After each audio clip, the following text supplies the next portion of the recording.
The rumble of thunder outside the notary's office made Brooke Hampton Wilder wince. She couldn't stand it when nature disrupted the usual order of things.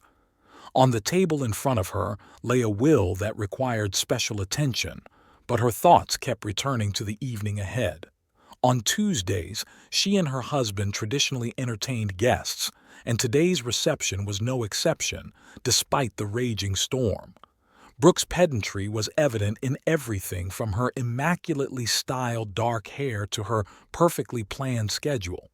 She was known in the city not only as a competent notary, but also as the hostess of impeccable dinner parties.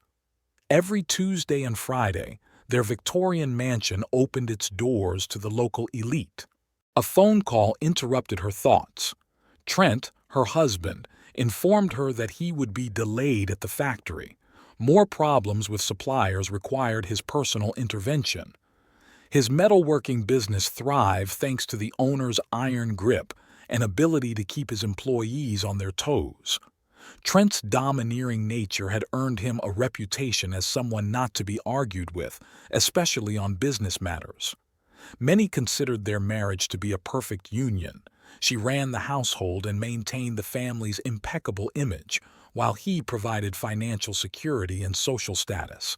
However, behind the facade of a successful couple lay contradictions invisible to outsiders. Brooke increasingly found herself thinking that her husband treated her like another subordinate rather than an equal partner. Lately, the tension had been growing, especially during their traditional receptions. Trent increasingly allowed himself to make sharp remarks to her, albeit veiled in small talk. The guests pretended not to notice these jibes, but Brooke could sense their bewilderment. In the evening, the house was filled with the sound of voices and clinking glasses. Among the guests were Judge McCormick and his wife Reynolds, the owner of a construction company, and a new couple in their circle, Dr. Priestley and his wife. Brooke played the role of hostess flawlessly, maintaining casual conversation and making sure the guests' glasses were full. Trent, as usual, dominated the conversation, talking about his latest deal to expand production. Brooke noticed Mrs. Priestley wince imperceptibly when he began the story of how he had outsmarted his competitors for the third time that evening, but no one dared to change the subject. The evening was drawing to a close when Judge McCormick unexpectedly asked about their upcoming wedding anniversary. Brooke felt Trent tense up. He had clearly forgotten the date. His casual, "Oh yes," something like that, made her cheeks flush slightly. She deftly changed the subject to the upcoming charity event, but something inside her broke. After seeing the last guests out, they silently went to their separate bedrooms, another tradition that had become established in recent months. Brooke lay awake for a long time thinking about how their life had changed in 6 years of marriage. They had once been truly happy, but gradually their relationship had turned into a flawlessly oiled machine with no room for spontaneity or warmth. In the morning, she was going over the guest list for Friday dinner when her secretary brought her some urgent documents to sign. Brooke mechanically signed her name, thinking about another evening where she would have to play the role of the perfect wife.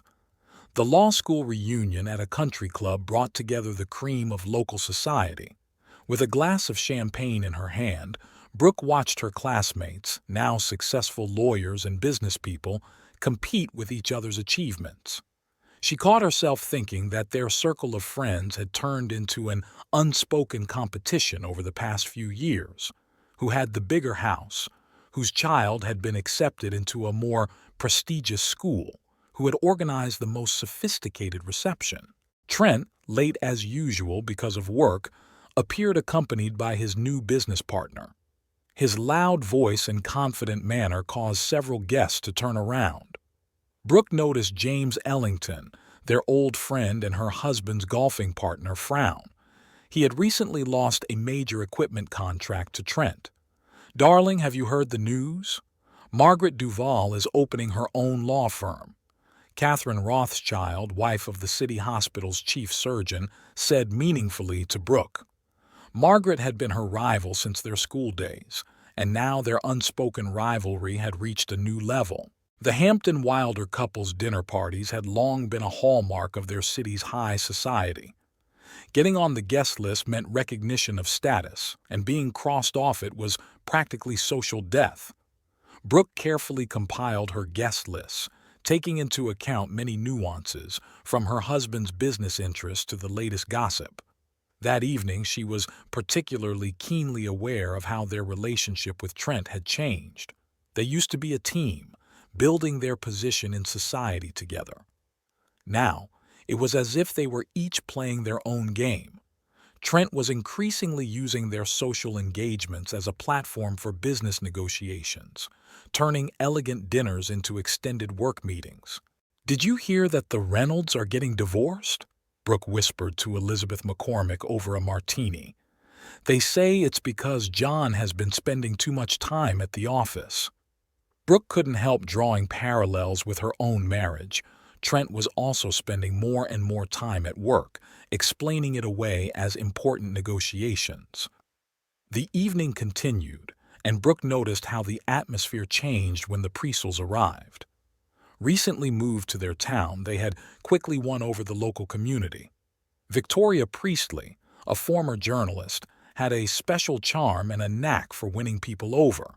Trent was clearly charmed by his new acquaintance, which did not escape Brooke's watchful eye. They returned home in tense silence. Trent was annoyed that James Ellington had pointedly ignored him all evening. "I don't understand why he's making such a big deal out of it. Business is business," he said as he parked the car at home. Brooke said nothing, thinking about how much they had lost by turning their lives into an endless pursuit of status. The next day at breakfast, Trent announced that he had invited Priestley to dinner on Friday. "Victoria is very knowledgeable about art. You'll find her interesting," he remarked casually. Brooke felt a twinge of irritation. They usually made the guest list together, but lately, her husband had been making such decisions on his own more and more often. That evening, as she reviewed her to-do list for the week, Brooke thought about the upcoming dinner. She realized that their flawless facade was beginning to crack. Small talk increasingly resembled interrogations, and friendly smiles hid hidden envy and rivalry. Even their own marriage, which had seemed so solid, was gradually turning into a skillfully staged performance. Meanwhile, a new client arrived at the notary's office. Margaret Duval was going to file the paperwork to open her own firm. Brooke did her job flawlessly, but inside she was seething with the realization that her former rival had achieved new success. That evening, she deliberately mentioned it to Trent, hoping to see his reaction. "Maybe you should think about expanding your practice too," he said casually, without looking up from his phone. The remark stung Brooke. She prided herself on her reputation as an independent notary and didn't want to turn her business into part of a corporate machine. As she prepared for her next reception, Brooke thought through the details with particular care.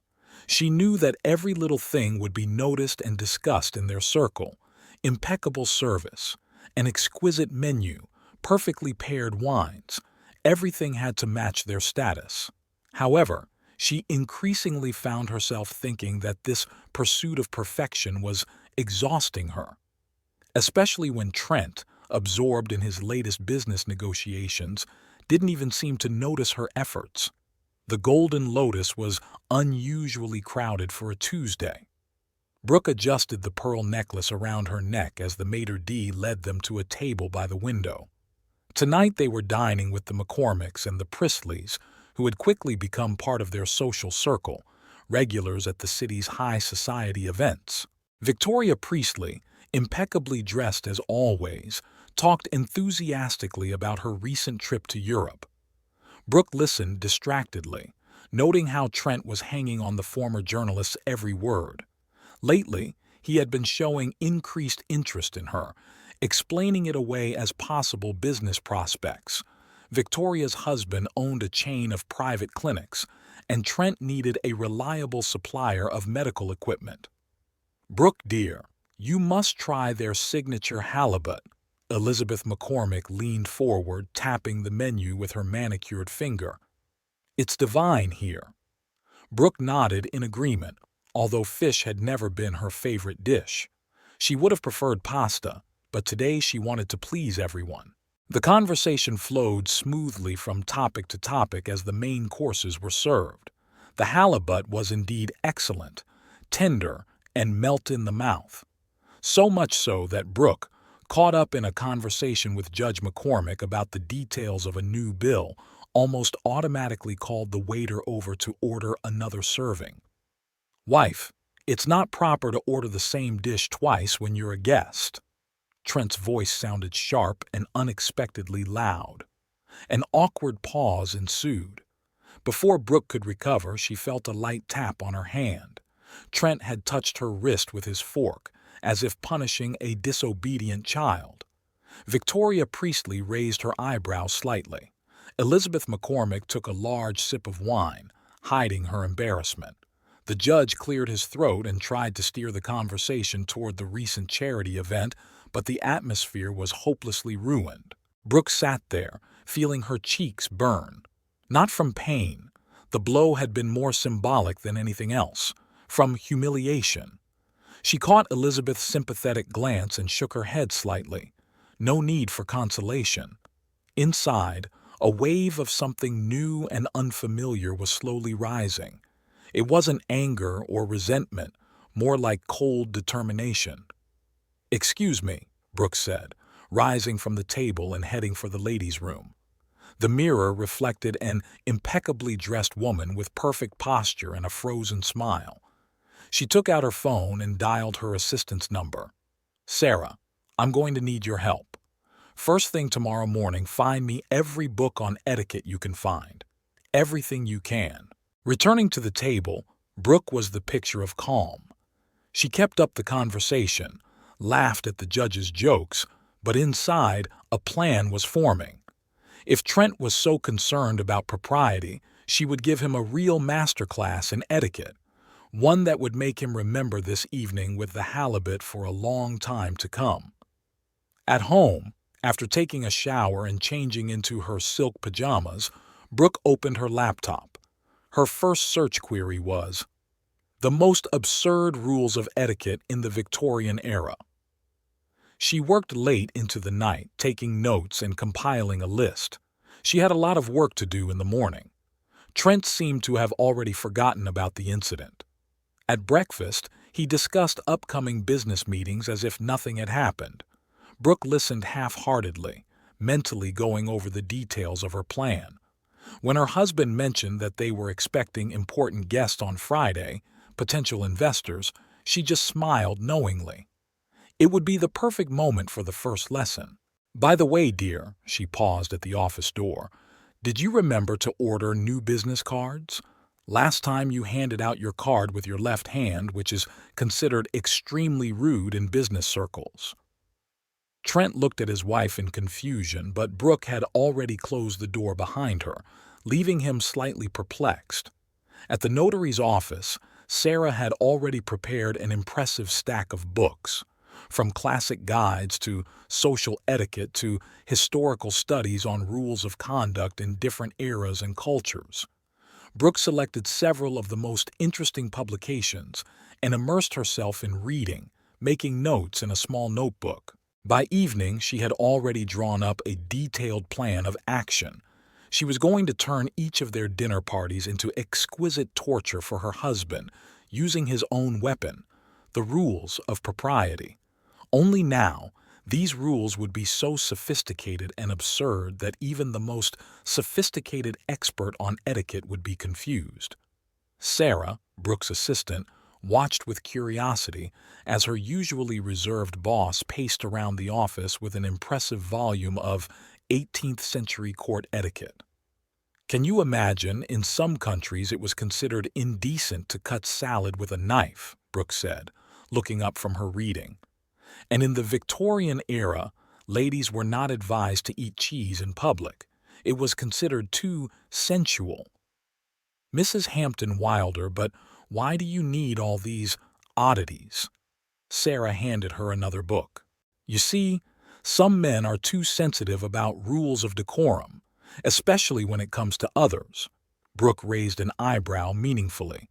By the way, please order a new dinner service, the antique one with the coats of arms, and find out the rules for using it. The next day, Brooke met Elizabeth McCormick for lunch. Her friend still felt awkward after the incident at the restaurant. You know, Trent can be a little harsh sometimes, Elizabeth began cautiously. Oh, don't worry.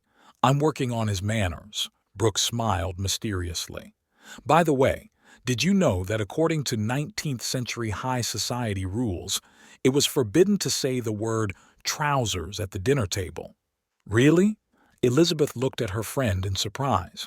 Absolutely, and that's not the strangest rule I've discovered. That evening, Brooke organized the information she had gathered.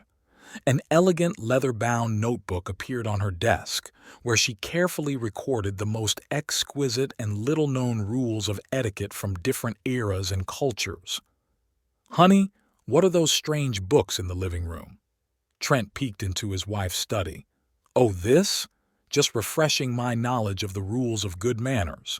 You yourself said how important it is to observe etiquette. Brooke didn't even look up from her notes. By the way, honey, did you know that serving fish with steel cutlery is considered a flagrant breach of etiquette? Only silver, she made another note in her notebook. How informative. Trent clearly didn't know how to react to his wife's new hobby. At dinner, Brooke tried out her new discoveries for the first time. Honey, you're holding your fork at the wrong angle. In polite society, it's customary to… Brooke, let's not, Trent grimaced. Why not? You're the one who insists on following the rules. By the way, I ordered a new set of cutlery with the correct number of forks for each course. On Saturday, Brooke visited an antique shop where she found a collection of vintage books on etiquette. The shop owner, an elderly gentleman with a monocle, turned out to be a real find. Madam is interested in etiquette. Oh, I can tell you all the finer points. His eyes lit up. 3 hours later, Brooke left the shop with invaluable knowledge and an impressive stack of books. Now she had a complete arsenal of rules, from the simplest to the most exotic. Mrs. Hampton Wilder, Mrs. Priestley called. She wonders if you would like to reschedule Friday's dinner. Sarah handed her a note. No way. Friday will be the perfect day for the first lesson. Brooke took out her notebook. By the way, Sarah, could you order special tongs for asparagus? And yes, we'll need the right champagne, only from the Champagne region. Otherwise, it's considered bad form. That evening, she carefully studied the proper table setting, making notes about the smallest details. Trent stopped in the doorway as he was passing by. You've been getting a little too caught up in these rules lately, he remarked. Can you ever be too caught up in good manners? Brooke smiled sweetly. By the way, dear, did you know that there are strict rules about how to fold your napkin when you leave the table temporarily? Trent just shook his head and left. He had no idea what was in store for him the following week. On Sunday, Brooke held a rehearsal with the servants. James, the butler who had worked in their house for many years, was puzzled by the new requirements. Madam, are you sure the guests will like such detailed rules? He asked cautiously. Oh, James, they'll be delighted, especially my husband. Brooke smiled mysteriously. And yes, don't forget, the dessert spoons must be placed at exactly a 45-degree angle. The guests had already gathered in the dining room, potential investors with their spouses, the McCormicks and the Priestleys. Brooke, in an elegant dark blue dress, took her place at the head of the table. A new set of tableware glistened on the immaculately starched tablecloth, each piece arranged with mathematical precision. Darling, you've put your napkin on the wrong knee. Brooke smiled softly at Trent. In polite society, the napkin is placed on the left knee when the dish is served from the right. The guests exchanged glances. Trent smiled stiffly and moved his napkin. And now, gentlemen, Allow me to present the first course, a traditional French consommé, Brooks signaled to the butler. By the way, Trent, dear, you do know that soup should be ladled away from you, don't you? This rule was introduced at the court of Louis XIV. Brooke, maybe you shouldn't, Trent began, but his wife had already turned to the guests. Gentlemen, you must know that there are strict rules for using cutlery. My husband is obsessed with etiquette, she said, looking meaningfully at Trent. He'll even make a comment if someone holds their fork incorrectly. Victoria Priestley choked on her wine, trying to hide a laugh. Judge McCormick studied the pattern on his plate with exaggerated attention. Speaking of wine, Brooke continued, Trent, dear, you're holding your glass in the wrong hand, and you're holding it by the bowl instead of the stem. In polite society, Brooke! Trent raised his voice, but immediately stopped when he noticed the investor's glances. Yes, dear? She batted her eyelashes innocently. Oh yes, I'm sorry.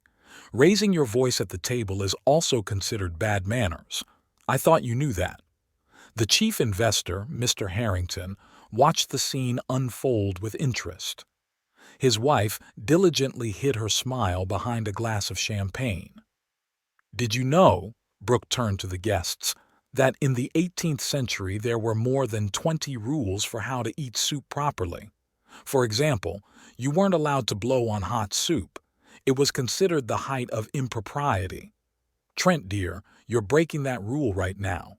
By the time the main course was served, Trent was red with suppressed irritation. His every move was accompanied by his wife's commentary on some rule of etiquette he was breaking. Oh, let me tell you a funny story. Brooke perked up when the fish was served. Last week we were at a restaurant and my husband taught me an unforgettable lesson in etiquette. Can you imagine? He even used a fork to emphasize the importance of the rules of decorum. Elizabeth McCormick coughed. Victoria Priestley dropped her napkin. Trent froze with his fork halfway to his mouth. Speaking of forks, Brooke continued imperturbably. Trent, you're using a fish fork for your side dish. That's a terrible breach of etiquette. Almost as bad as ordering the same dish twice. By dessert, the atmosphere at the table was almost electric. The guests were divided into two camps, some openly enjoying the show, others diligently pretending that nothing unusual was happening. Trent, dear, Brooke placed her hand on her husband's shoulder. You're holding your dessert spoon at the wrong angle, and your elbows should be closer to your body. And also, enough! Trent abruptly rose from the table. Excuse me, gentlemen, I need to make an urgent phone call. Oh dear, Brooke shook her head. Leaving the table in the middle of a meal is the height of impropriety, but I'm sure our guests will understand. Won't they, gentlemen? Mr. Harrington cleared his throat. Mrs. Hampton Wilder, I must admit, your knowledge of etiquette is impressive. Oh, it's all thanks to my husband, Brooke smiled sweetly. He's such a strict teacher. After the guests left, an oppressive silence hung over the house. Trent locked himself in his study, while Brooke quietly went about checking the list of rules for the next reception. After all, she still had many unstudied subtleties of etiquette to share with her husband and guests. Brooke closed the door to her notary office and leaned against the wall, catching her breath. The morning meeting at the City Chamber of Commerce had been unexpectedly tense. Trent, as usual, had tried to dominate the discussion of a new business district development project, but his proposal had been met with a cool reception. Especially after Brooke had pointed out several legal inconsistencies in his presentation, doing so with impeccable politeness and professionalism. Mrs. Hampton Wilder, you were magnificent today, Margaret Duval caught up with her at the exit. Such a subtle analysis of the documentation, and the way you point out mistakes is simply unparalleled. Brooke smiled modestly, remembering how Trent's face had turned white when she had apologized for her possible tactlessness and drawn the board's attention to serious shortcomings in the financial calculations of his project. Her comments were flawless from a professional point of view, and her manner of delivery was a model of social graces. "Sarah, cancel all my appointments for this afternoon," Brooke said, peeking into her assistant's office. "And yes, please order that special tea set we talked about." Lately, her influence in the city had grown significantly. She was increasingly being asked for advice not only on notarial matters, but also on a wider range of legal issues. And her impeccable manners and sharp mind had earned her a reputation as someone whose opinion was worth listening to. "Brooke, dear," Elizabeth McCormick practically flew into the office. "Have you heard? Trent just lost it at a meeting with investors. Can you imagine? He started yelling at Mr. Harrington over some comment about his manners." Brooke calmly stirred the sugar in her cup of tea. "Really? How inappropriate."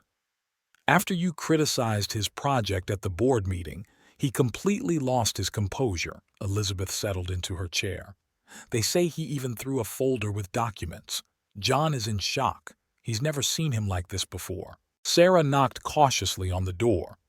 "Mrs. Hampton Wilder, Mr. Priestley is on the phone. He wants to discuss the possibility of cooperation on equipment supplies. He wants to speak to you directly, not through Mr. Hampton Wilder." "How interesting." Brooke took a sip of tea. "Set up a meeting for next week. And yes, at that restaurant where they serve properly served onion soup." When she returned home that evening, she found Trent in his study. He was sitting in the semi-darkness, staring blankly at the wall. "Hard day, dear?" Brooke paused in the doorway. "You are doing this on purpose." His voice was hoarse. "First, the endless comments about etiquette. Now this public humiliation at the board meeting." "Humiliation? What are you talking about?" She raised her eyebrows dramatically. "I merely pointed out some flaws in your project, in the most polite way possible, observing all the rules of decorum. Wasn't it you who taught me the importance of rules?" Trent flinched as if he had been struck. "That's different. You've turned my life into a nightmare. All your comments, corrections." "Darling, raising your voice is a sign of bad manners." Brooke smiled softly. "By the way, you're holding your glass wrong, again." The next morning, Sarah reported that 3 more major clients had signed up for consultations. All of them had previously worked exclusively with Trent's company. "Mrs. Hampton Wilder," Victoria Priestley appeared in the doorway. "Can I have a word? I'd like to discuss a delicate matter." Brooke pointed to the visitor's chair. "Of course, Victoria, and please, call me Brooke." "You see," Victoria fidgeted nervously with the strap of her handbag. "After what happened with Trent at the meeting, my husband thinks that perhaps we should review some of our business arrangements." "I understand," Brooke said, taking a folder of documents out of her desk drawer. "I happen to have a few interesting proposals in that regard." By the end of the week, the town was abuzz with talk of how the impeccable Mrs. Hampton Wilder had gracefully taken control of most of her husband's business connections. It had all been done so elegantly and by the book that even the strictest guardians of etiquette could find no grounds for criticism. Trent, meanwhile, became increasingly withdrawn.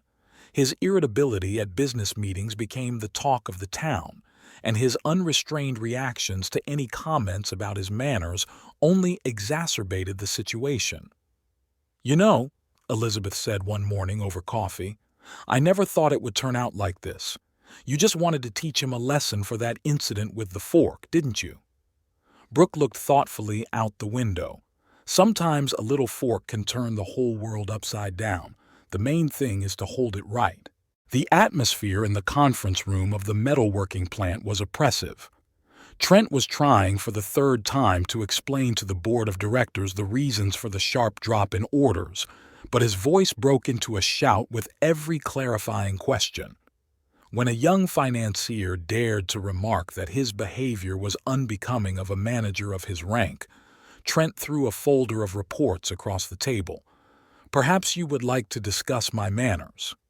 He glanced around at those present. "Or should we ask my wife? She's now the chief etiquette expert in this damn town." The board members exchanged meaningful glances. After this outburst, 3 of them submitted their resignations, citing incompatibility of corporate cultures. At the same time, Brooke was consulting with one of her husband's largest former clients. Mr. Harrington nervously fiddled with his tie as he expressed his doubts about the stability of Trent's company. You see, Mrs. Hampton Wilder, it's not just his emotional instability. The latest decisions of the board of directors seem increasingly chaotic, and your analysis of the documentation last week opened our eyes to many problems. Brooke nodded mechanically, feeling an unexpected pang of conscience. She wanted to teach her husband a lesson, but not destroy his business. After all, hadn't he brought the situation to this point with his hysterics? In the evening, while looking through her business mail, she came across a letter from Victoria Priestley. She reported that her husband had finally severed all business ties with Trent's company after another scandal at a meeting. "Dearest," Victoria wrote, "you should have seen how he yelled at the secretary for folding the napkins incorrectly in the conference room. The poor girl was in tears. My husband believes that a person in such a state cannot conduct business properly." Brooke put down her tablet and walked over to the window. Down in the garden, the gardener was trimming the hedge. Trent used to do the gardening himself on weekends. It calmed him down. Now he rarely left his office, and when he did, he was either silent, buried in his phone, or lashing out at the staff for the slightest thing. "Mrs. Hampton Wilder," Sarah peeked into the study. "The bank called. They want to discuss the possibility of revising your husband's company's line of credit. It seems there are some problems with collateral." Brooke mechanically adjusted her perfectly styled hair. This was serious. The bank was the factory's main creditor. If they started to doubt the company's solvency... There was a knock at the door. Standing on the threshold was James Ellington, an old family friend and Trent's golfing partner. "Brooke, we need to talk." His usually confident voice sounded alarmed. "It's about Trent. There was an unpleasant incident at the golf course today. He hit his caddy with a club just because he supposedly handed it to him wrong." Brooke sank into a chair, feeling the ground slip away beneath her. This had gone too far. She wanted to teach a lesson, not destroy a man. "You know," James continued, "I understand why you started this, after that incident with the fork, but now he's like a man possessed. He sees etiquette violations everywhere, lashing out at everyone. This isn't just revenge anymore, it's..." "Enough," Brooke raised her hand. "I understand." That evening she sat in her dressing room for a long time, sorting through her immaculately ironed blouses. Every crease was ironed with mathematical precision, the same precision with which she had crafted her plan for revenge. But now that perfection seemed somehow sickening. In the next room, Trent dropped something and she heard the sound of breaking glass and muffled curses. He had never allowed himself to use harsh words before. He considered it a sign of poor upbringing. Brooke took out her etiquette notebook. Some pages were so densely written that the ink showed through on the back. For the first time, she wondered if she had become as obsessed with etiquette as Trent was now. The phone on the table vibrated. A message from Elizabeth. "Just spoke with Margaret Duval. She says 3 major suppliers have refused to renew their contracts with the factory. Something about unstable management." Brooke closed her eyes. She had achieved her goal. Trent was no longer the self-assured tyrant who considered himself an expert on etiquette. But the price of this victory was unexpectedly high. Outside, it started raining again. Somewhere deep inside the house, the clock struck midnight, and each stroke echoed in her temples like an accusation. For the first time in a long time, Brooke felt completely helpless in the situation she had created. Brooke adjusted the flower arrangement in the center of the table as the first guests began to arrive for another dinner party. Lately, these evenings had turned into a kind of performance, where the main entertainment was watching Trent. The guests waited with poorly concealed interest for his next mistake or outburst of anger. $20 he'll pick up the fish fork wrong, James Ellington whispered to his table neighbor. The man shook his head. I'll bet 30 that he'll drop it because of the napkin. Trent appeared in the dining room and all eyes instantly turned to him. He looked tense, like a taut string. His hands trembled slightly as he tried to unfold the napkin on his lap. Darling, Brooke smiled softly, you forgot to greet Mrs. Harrington. According to etiquette, the host should. I know the rules. His voice broke into a shout. Mrs. Harrington flinched, spilling wine on the tablecloth. Oh, how embarrassing, Victoria Priestley whispered loudly enough for everyone to hear. Someone has clearly forgotten that raising one's voice at the table is improper. A muffled chuckle ran through the room. Trent blushed, his fingers clenching the stem of his glass so tightly that it looked as if it would crack. I won, whispered one of the guests. He didn't even wait for the fish to be served before he lost his temper. Brooke watched the scene with growing unease. The plan had worked too well. Now, every reception was turning into an unofficial betting pool, where bets were being placed on her husband's mistakes. Do you remember that incident with the fork? Margaret Duval asked loudly. When our dear host decided to teach his charming wife a lesson in etiquette. Trent stood up abruptly, knocking over his chair. Everyone froze, waiting for the next outburst. But he simply left the room, leaving the guests in anticipation of new bets on his return. $100 that when he comes back, he'll forget to apologize to the guests, came from the corner of the table. Brooke mechanically kept up the small talk, but her mind was far away. She had created a monster. Not only had she turned her husband into a paranoid stickler for etiquette, but she had also made him a laughingstock in the eyes of their entire circle. Mrs. Hampton Wilder, Mr. Harrington leaned toward her. I don't mean to be tactless, but perhaps it's time to end this performance?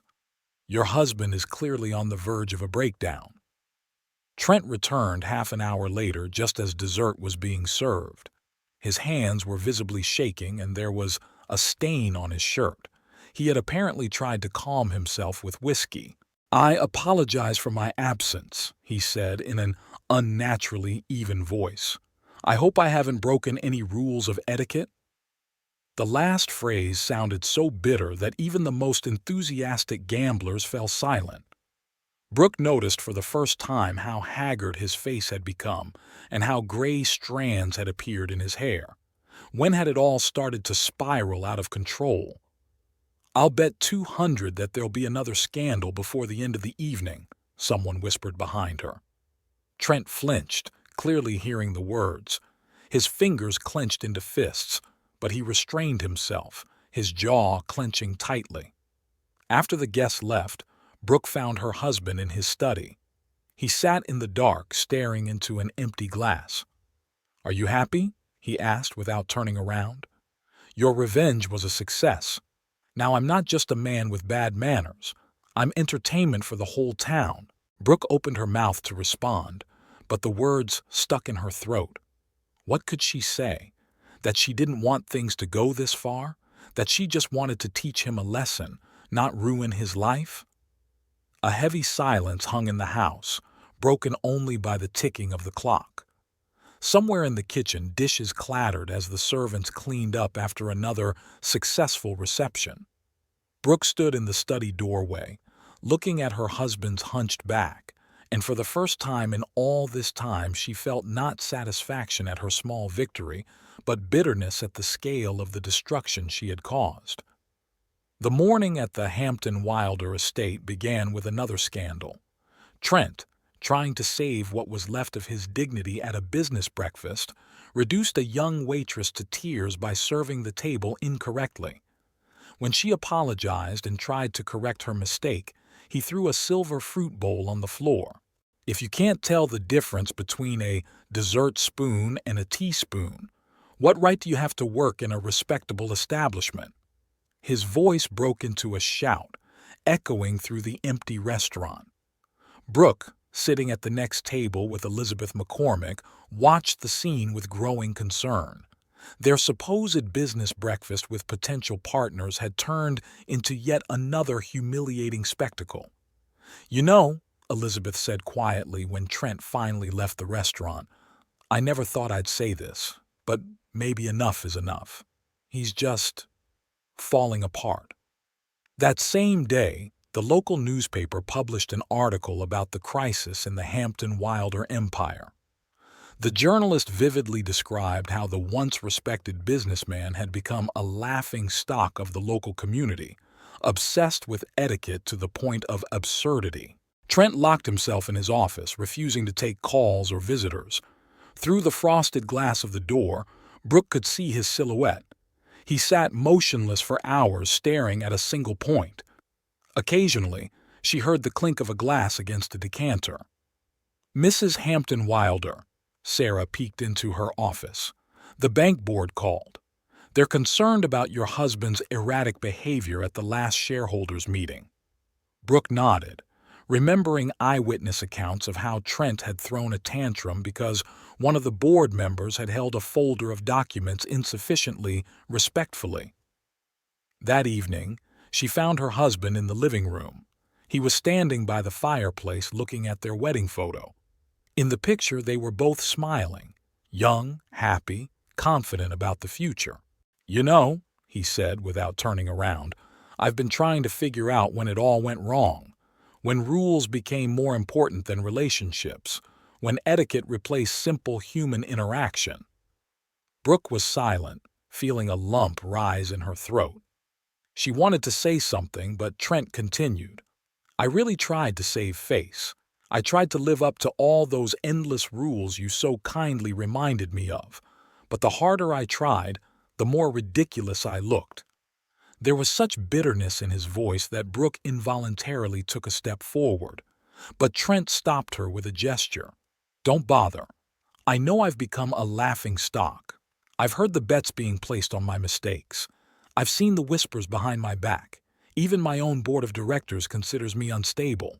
The next day, the town club was abuzz with talk of how Trent Hampton Wilder had tried to give a presentation on a new project, but had broken down in tears when one of the investors accidentally spilled a cup of coffee on his documents. "It's not funny anymore," Victoria Priestley remarked over lunch with Brooke. "People are starting to seriously worry about his mental state." Brooke absent-mindedly stirred her cold tea. She had created this nightmare with her own hands, turning ordinary marital revenge into a real tragedy. Now, every time Trent went out, it became a reason for new gossip and ridicule. When she returned home that evening, she found her husband in their bedroom. He was methodically packing his suitcase, carefully smoothing out every crease in his shirts. "What are you doing?" Brooke asked, although the answer was obvious. "I'm leaving," he replied simply. "The board has offered me a leave of absence to restore my mental balance. Apparently, my manners have become too tiresome even for them." There was no more anger or irritation in his voice, only fatigue. The endless, deep fatigue of a man who had lost to himself. Brooke watched him close the suitcase and realized that their game of etiquette had gone too far. She had wanted to teach a lesson, but instead she had destroyed the man she had once loved. In her office at the notary's office, Brooke sorted through documents, but her thoughts kept returning to the latest events. On the table lay a folder with an unfinished contract, and next to it was the very notebook with the rules of etiquette, which now evoked only bitterness. "Mrs. Hampton Wilder," Sarah peeked in the door. The country club manager called. Mr. Hampton Wilder made a scene on the terrace, something about napkins being folded incorrectly. Brooke nodded without looking up from her papers. Every new incident involving Trent made her feel a sharp pang of guilt. She had created this nightmare with her own hands, turning ordinary marital revenge into a destructive force. That evening, on her way home, she stopped at the very restaurant where it all began. Through the window, she could see their table, now occupied by another couple, laughing carefree. Brooke remembered that ill-fated evening, the light prick of the fork on her arm, her wounded pride. How petty and insignificant it all seemed now. At home, she found Trent in the library. He was sitting in his favorite chair, but instead of the usual business newspapers, there was an old book on etiquette in front of him. "You know," he said without looking up, "I found an interesting passage here about how in the 18th century a gentleman could lose his reputation because of an incorrectly tied tie. Funny, isn't it?" His voice sounded strangely detached, as if he were talking to himself. Brooke noticed that his once impeccable suit was wrinkled and there was a coffee stain on his shirt, something unthinkable for Trent in the past. "I've been thinking," he continued, still not looking at his wife. "Maybe they're right. Maybe I really am too hung up on the rules." Brooke stared silently at her husband, noticing new wrinkles around his eyes and gray hairs at his temples that seemed to have appeared overnight. His hands holding the book trembled slightly, a new habit that had developed after all the public humiliation. The next morning, Elizabeth called with news. Trent had canceled an important meeting with investors, citing poor health. In fact, he had been seen in the city park, where he had spent an hour lecturing the gardener about unevenly trimmed bushes. "Brooke," her friend's voice sounded concerned, "you do realize this isn't a game anymore, right? It's as if he's created his own world where every little thing has to meet some incredible standard." That evening, Brooke found her husband in his study. He was methodically arranging pens on the desk, aligning them at perfect angles. "Trent," she said, gently placing her hand on his shoulder, but he flinched as if she had hit him. "Not now," he muttered, continuing what he was doing. "I have to finish. Everything has to be right. Perfectly right." A feverish gleam appeared in his eyes, and Brooke was truly frightened for the first time. What had she done? How had a simple act of revenge for one rash mistake turned into such a nightmare? She lay awake late into the night listening to her husband's footsteps in the next room. He paced back and forth, muttering something about serving rules and the inadmissibility of mixing cutlery from different eras. In the morning, a message arrived from Victoria Priestley. Trent had shown up at their club at an ungodly hour, demanding that all the tables be reset according to some ancient French etiquette. Brooke stared at her phone screen, and something inside her finally snapped. She had wanted to teach him a lesson, but instead she had created a monster so obsessed with rules that reality no longer existed for him. The mirror reflected a flawlessly dressed woman with perfect hair and makeup. But for the first time in a long time, Brooke saw the real herself behind the mask, a person whose revenge had gone too far. The city club was unusually crowded for the morning hour. Brooke noticed that all eyes were on her as she entered the dining room. Trent was sitting at the center table, impeccably dressed, but with a new look in his eyes. "Ladies and gentlemen," his voice, usually confident, now sounded unusually quiet. "I have invited you here today to apologize, to all of you, and especially to my wife." Brooke froze halfway to the table. This was unexpected. Trent had hardly appeared in public in recent weeks, and now she could see how much he had changed. "I let the rules of etiquette cloud my judgment," he continued, looking directly at Brooke. "I started it all with that ill-fated fork incident, trying to teach a lesson, and in the end, I became a prisoner of those rules myself." A whisper ran through the room. Victoria Priestley leaned over to Elizabeth McCormick, whispering something quickly. The judge ostentatiously put down his morning newspaper. "Brooke," Trent turned to his wife, "I'm sorry for that night at the restaurant, for putting the rules above my respect for you. It was unforgivable." Brooke slowly approached the table. She saw the sincerity in his eyes, the exhaustion from playing the game of perfection.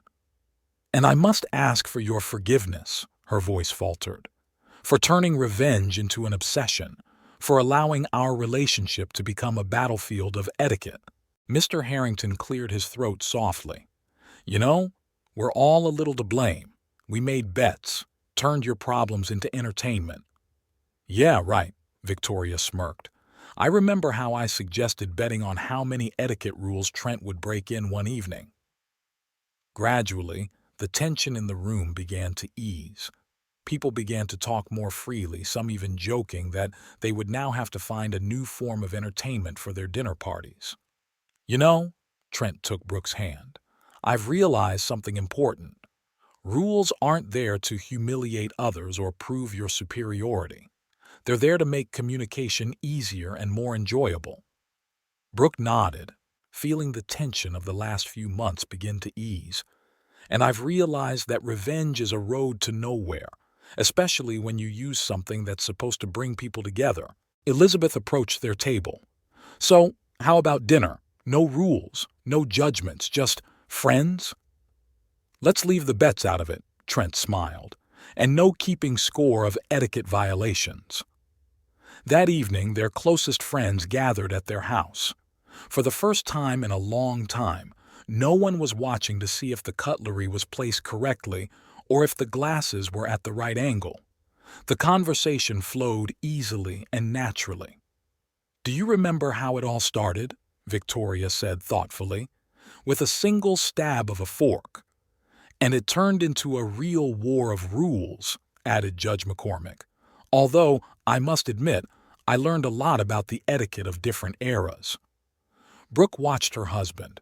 He no longer twitched at the sight of an incorrectly folded napkin or commented on people's manners. Instead, he simply enjoyed the company, laughed at jokes, and was himself.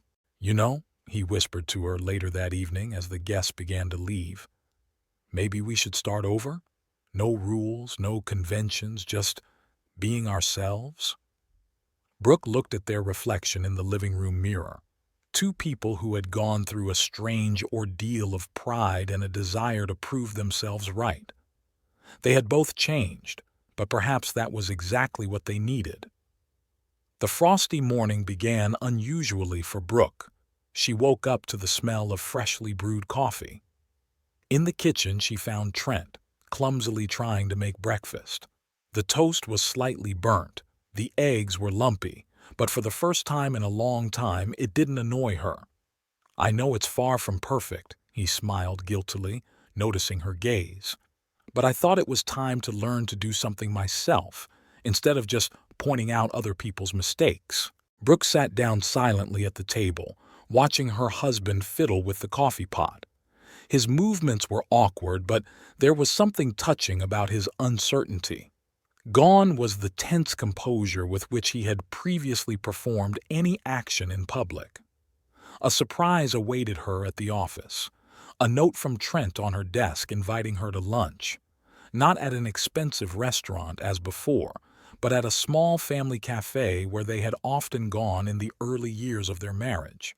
No dress code or table manners was written at the bottom. Over lunch, they talked about simple things, work, the weather, plans for the weekend. Trent told her about his attempts to repair his relationships with his business partners, admitting his mistakes and not trying to pretend that nothing had happened. You know, he put down his fork, and Brooke tensed involuntarily, but he just smiled. I'm not afraid to make mistakes anymore. It turns out it's a pretty liberating feeling. That evening, they had dinner together at home for the first time in months. No servants, no perfect table setting, no tallying mistakes or etiquette violations. Just two people trying to relearn how to be together. Do you remember how we met? Brooke asked, pouring wine into their usual glasses. At that party where I knocked a tray of canapes over on you? And instead of making a scene, we just laughed, Trent said thoughtfully, twirling his glass. When did we get so serious? Over the weekend, they decided to throw a small party for their closest friends. But now everything was different. No strict rules, no perfect table settings, just a warm gathering of old friends. It's unusual to see you so relaxed, Elizabeth remarked, watching Trent mix cocktails himself, ignoring his minor mistakes. We're learning, Brooke replied, looking at her husband with warmth. "We're learning to be normal people, not walking etiquette manuals." Gradually, their home began to fill with life again. The sterile atmosphere of perfect order disappeared, giving way to a cozy creative chaos. Unwashed cups could be left on the kitchen table, and a blanket could be carelessly thrown on the living room floor. "You know what I've realized?" Trent said one day, looking at their new life. "Rules are meant to make life easier, not more complicated. We turned them into a tool of torture. First me on you, then you on me." Brooke nodded, remembering her notebook with the rules of etiquette, which was now gathering dust on a distant shelf. She no longer felt the need to prove anything to the world or to her husband.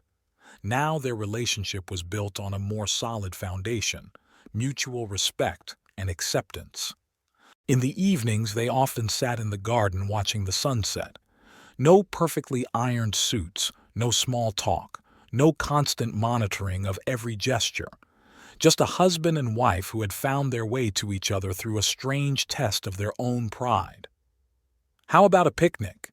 Trent suggested one day. "Right here, on the grass. To hell with all the rules about how to eat properly in nature."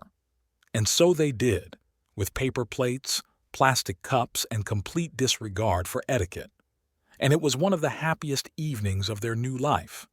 In the conference room of the Hampton Wilder metalworking plant, the new board of directors gathered.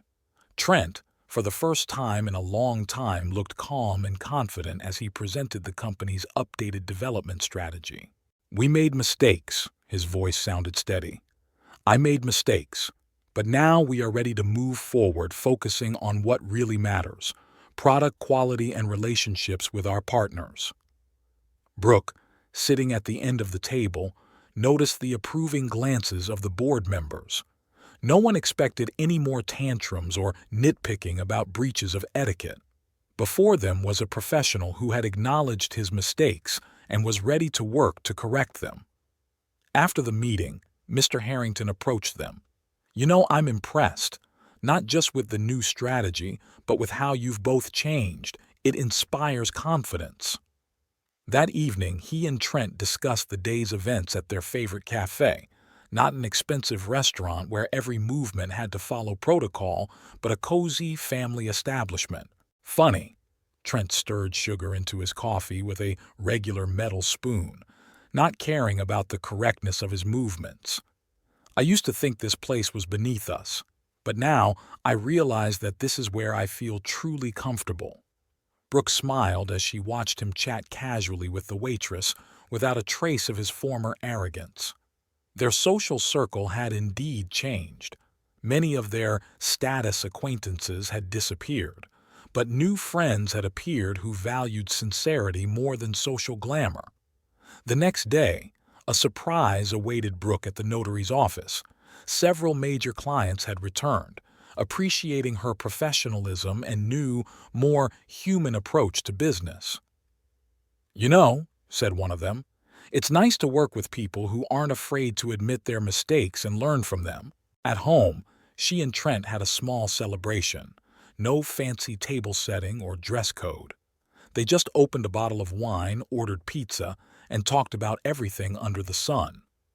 "Remember how it all started?" Trent asked, leaning back on the couch. "With one stab of a fork. Who would have thought that would lead us to completely rethink our lives?" Brooke nodded, remembering that evening at the restaurant. "We were both so fixated on appearances, on rules, status, other people's opinions. We forgot what was important: ourselves." Gradually, their home began to fill up with guests again, but now these were different gatherings. No counting etiquette violations, no social games or pretense. People came for sincere conversation and a warm atmosphere. "You know what I've noticed?" Elizabeth said one day. "You both seem younger. That constant tension, that mask of perfection, is gone." Their marriage had truly been reborn. From a formal union bound by rules and conventions, it had turned into a real relationship where they could be themselves, make mistakes, and grow together. Trent also changed his approach at work. Instead of an authoritarian management style, he learned to listen to his employees and value their ideas and experience. The company began to recover, attracting new partners not with its big name, but with its real achievements. "It's like we're learning to live again," Brooke remarked one evening as they sat in the garden, "without the rules of etiquette that dictate every step, just being ourselves." Trent took her hand. "And you know what? It's so much better this way. It turns out that real intimacy is only possible when you take off all those masks." On a cool autumn evening, guests gathered at the Hampton Wilder home, the same representatives of the city's high society, but the atmosphere was completely different. Brooke, as always elegant in a simple black dress, watched the guests with a slight smile. Trent was still the head of a large metalworking plant, and she was a respected notary. Their position in society had not changed, but their approach to life had. Now they could afford to be more natural without losing their dignity. "You know," Victoria Priestley whispered, leaning toward Brooke, "your parties have become much more enjoyable. Everything is still as refined, but without that tension when you're afraid of picking up the wrong fork." The atmosphere in the living room was relaxed. The butler continued to serve drinks impeccably, but no one commented if someone accidentally placed a glass on the wrong stand. The rules of etiquette were observed, but they were no longer shackles.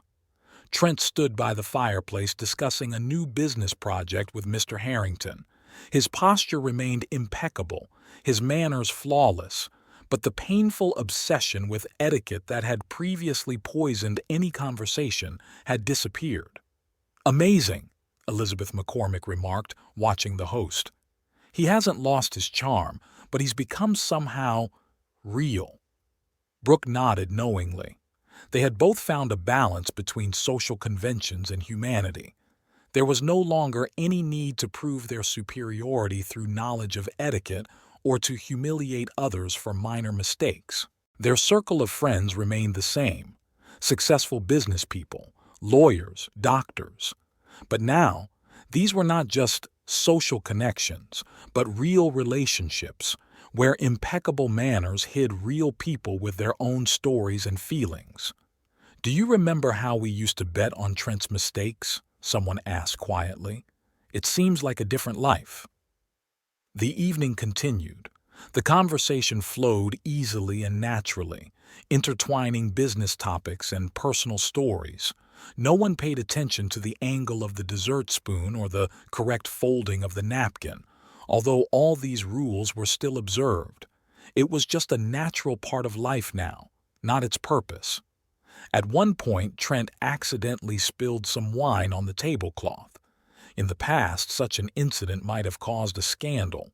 Now he simply apologized with a smile, and the conversation continued as if nothing had happened. "I noticed," Victoria said later, when she and Brooke were alone, "that you've kept all the best things from your old life, your manners, your style, your position in society, but you got rid of what made you unhappy." Brooke looked at her husband, chatting casually with the guests. His movements remained elegant, his speech impeccable, but now it was a sign of good breeding and respect for those around him, not a tool for exerting pressure. Late in the evening, when the guests had left, they sat in the library.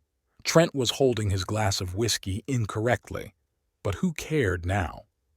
"You know," he said, looking at the fire in the fireplace, "I'm grateful for that incident with the fork. Without it, we would have lived our lives captive to our own ideas of how things should be." Brooke nodded, settling down next to him in the armchair, a gesture unthinkable for the former prim and proper lady. They had learned to be themselves without losing their dignity. They had learned to appreciate the rules of etiquette as a tool for comfortable communication, not as a weapon or a way to prove their superiority. Their story became something of a legend in the local community, a story of how excessive adherence to rules nearly destroyed lives, and how the ability to find a balance between form and substance helped create something new and real. In the end, true nobility is not manifested in the impeccable observance of all rules, but in the ability to remain human without losing one's dignity, and both of them, having gone through all the trials, finally understood this simple truth.